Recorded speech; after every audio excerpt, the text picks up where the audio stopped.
Dun, dun, dun, dun. And today is Chicken. How do you say it? chicken Francese, correct? Yeah, correct. Okay, so we have our chicken breast that we pounded and our flour and egg. We're heating up the olive oil. So this is kind of like a two-step process. First you kind of saute the chicken and then take it out, put it in the Francese sauce, and then we're having all-American tater tots. So we'll get them nice and golden brown, kind of to burn them.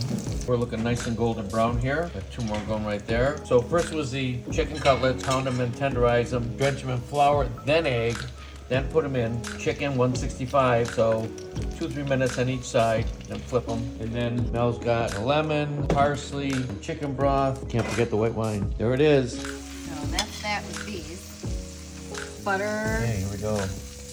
The butter. Buttery.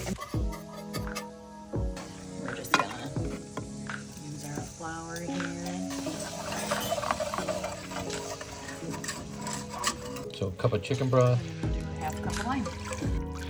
The vino, our sauce is reducing. Francese sauce. The chicken's gonna go back in. Baste it.